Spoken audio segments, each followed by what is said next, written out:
आत्म साक्षात्कार की तरफ बढ़ने के लिए गुरुदेव कहते हैं कि 7 बातों को हमें अपने जीवन में लाना चाहिए। और वो 7 बातें क्या है? सबसे पहले कि ब्रह्म मुहूर्त में हम उठें, अर्थात जब सूर्य उदय होता है उससे लगभग 2.25 घंटे पहले ब्रह्म मुहूर्त में आप और हमें अवश्य ही जाग जाना चाहिए, क्योंकि वो ऐसा समय होता है जिस समय पर जो संसारी विचार के लोग होते हैं वो उस समय विश्राम में होते हैं, उनके विचार नहीं चलते हैं, तो वायुमंडल में उनके संकल्प विकल्पों की भीड़ नहीं होती है। और ब्रह्म मुहूर्त वो समय है जिस समय ऋषि मुनि योगी यति जब ध्यान करते हैं, प्रभु का चिंतन करते हैं, तो वही तरंगे पूरे वायुमंडल में फैली होती हैं। और उस समय जब आप और हम भी ध्यान करने बैठते हैं तो हमारा ध्यान बहुत जल्दी लग जाता है, ईश्वर के साथ हमारी तार जो है बहुत जल्दी कम मेहनत में जुड़ जाती है।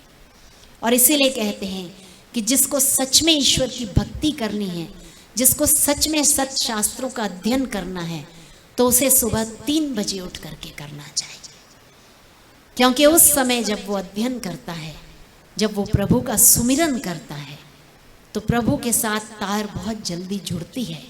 और जब वो शास्त्रों में लिखी हुई गूढ़ रहस्य की बातों को पढ़ता है तो उनमें जो छुपे हुए रहस्य हैं वो अपने आप उसकी बुद्धि में प्रकट होने लग जाते हैं।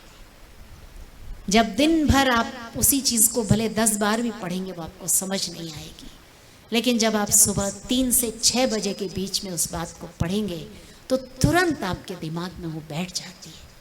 इसलिए संतों ने कहा है कि सच शास्त्रों के अध्ययन का सर्वश्रेष्ठ समय सुबह ब्रह्म मुहूर्त का है, और ईश्वर के ध्यान करने का भी सर्वश्रेष्ठ समय ब्रह्म मुहूर्त का है, क्योंकि उस समय माया का प्रपंच इतना नहीं फैला होता है। और उसी समय हम अपने श्वासोश्वास की साधना भी करें। फिर कहा कि दिन भर में जो हम आरती पूजा करते हैं, दिन भर में जितना भी हम पूजा पाठ करें उसमें उतना फल नहीं मिलता जितना प्रातःकालीन ब्रह्म मुहूर्त में करते हैं, तो 1000 गुना फल हमें मिलता है।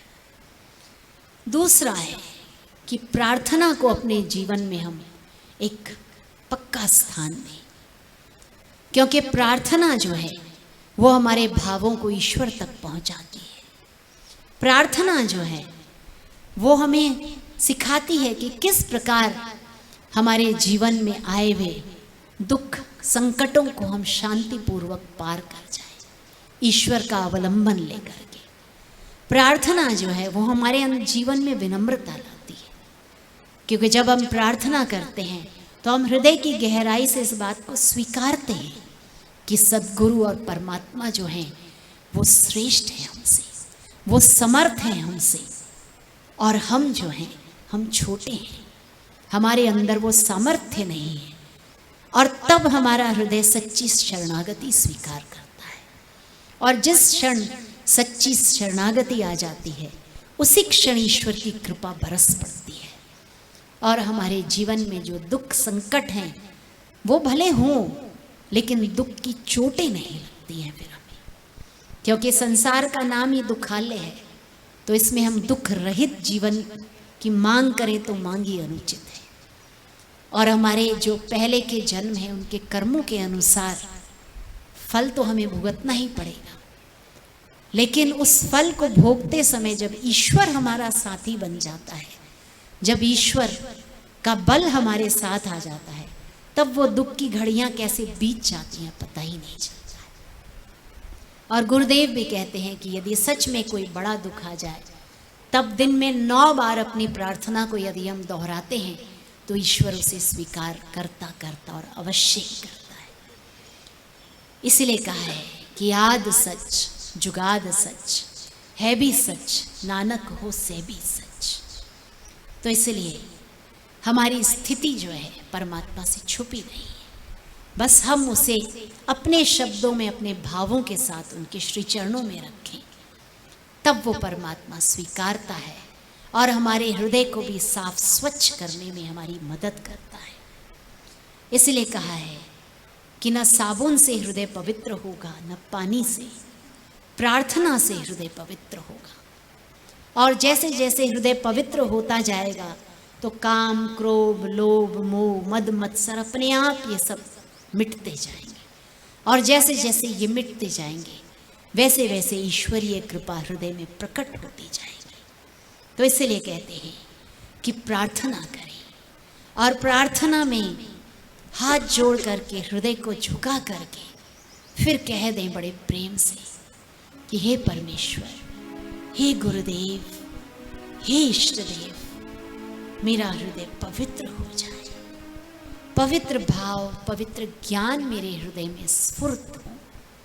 बस ऐसी कृपा कीजिए, ऐसी दया कीजिए ताकि जो सच्चित आनंद स्वरूप परमात्मा है उसकी झलकें मुझे मिलने लग जाए, मैं भी उसी साक्षी स्वरूप के साथ एकाकार हो जाऊं।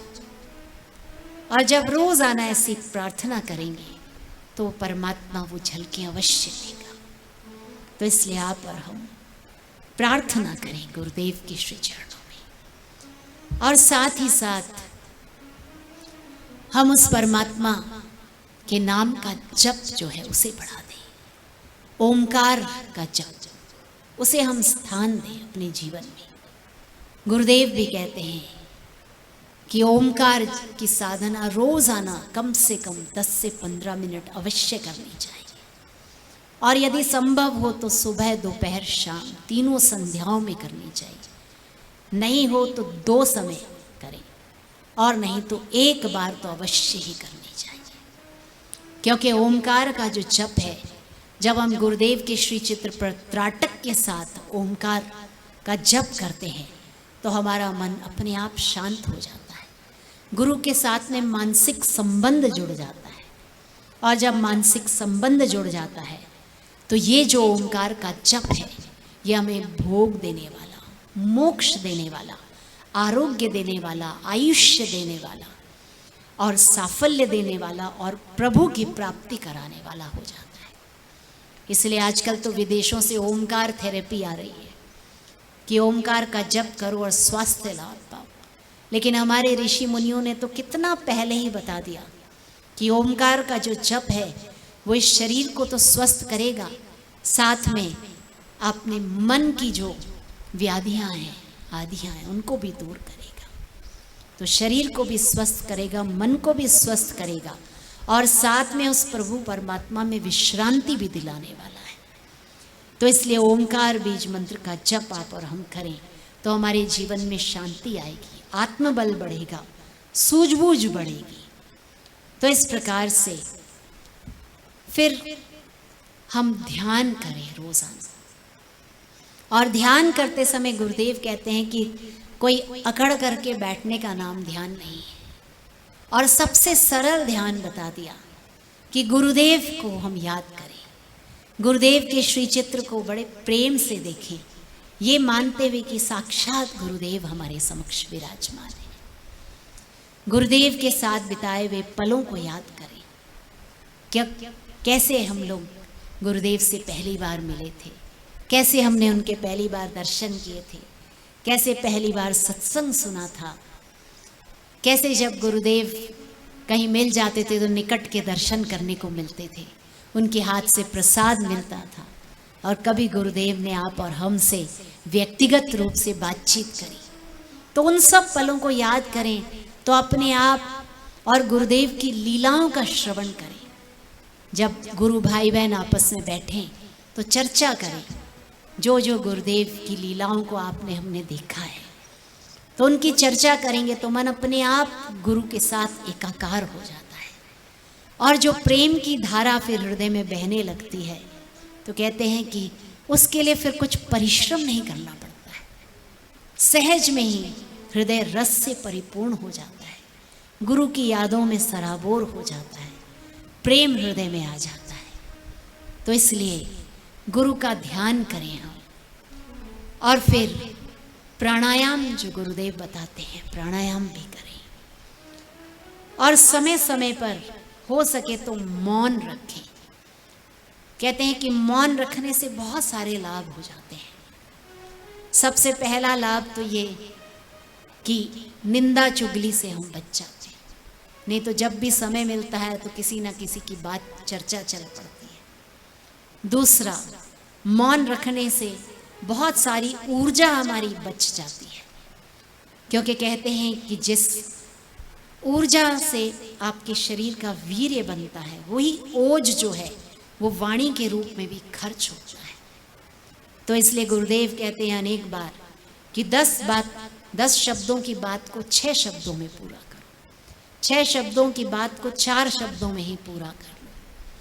हो सके तो रोजाना दिन में 3 घंटे का मौन अवश्य रखें, क्योंकि वो मौन जो है वो हमारी जीवनी शक्ति को बचाएगा, हमारे ओज को बढ़ाएगा, तेज को बढ़ाएगा। तो इसलिए सार गर्भित वाणी बोले, हितकर वाणी बोले, और फिर साथ ही साथ अपने दोषों को दूर करने के लिए भी हम प्रयासरत रहें, क्योंकि आपके और हमारे जो दोष हैं, उन दोषों को आप और हम जितना जानते हैं उतना और कोई नहीं जानता है। इसलिए उन दोषों को दूर करने के लिए हम अपने जीवन में दृढ़ संकल्पवान बने, क्योंकि कई बार हमें पता भी चल जाता है लेकिन दृढ़ संकल्प नहीं होता। सोचते हैं कि हाँ इससे बचेंगे, लेकिन अगली बार फिर से वही गलती कर बैठते हैं। तो इसलिए दृढ़ संकल्प हो जीवन में कि इतना व्रत रखना है तो रखना है, इतनी माला करनी है तो करनी है, इतने घंटे का मौन रखना है तो रखना है, सेवा करने के लिए जाना है तो जाना है, आश्रम में आना है हर रविवार को तो आना है। तो इस प्रकार से कुछ ना कुछ नियम आप और हम ले लें और अपने जीवन में दृढ़ता लेकर के आए, उस नियम का पालन करें। इतना सत्शास्त्र का पठन करना है तो करना है, पंचामृत का पाठ करना है तो करना है। तो इस प्रकार से ये 7 बातें अगर हम अपने जीवन में ले आते हैं और उस परमात्मा की शरणागति स्वीकार कर लेते हैं, तो सद्गुरु जो हैं वो हमारा कल्याण करने में देर नहीं करते हैं। और इसीलिए कहा है कि गुरुदेव जो हैं वो आप और हम को बहुत ही निकटता से निहारते रहते हैं। और इसीलिए कहते हैं कि सद्गुरु को जो ब्रह्म रूप से जानता है तो सद्गुरु से जीवन मुक्ति प्रदान करते हैं। तो आप और हम भी गुरुदेव को जब कभी भी निहारें तो श्री चित्र भले सामने हो, लेकिन हम जाने कि साक्षात गुरुदेव विराजमान है। जब कभी भी हम गुरुदेव के सत्संग का श्रवण करें तो इस प्रकार से श्रवण करें कि गुरुदेव साक्षात विराजमान है,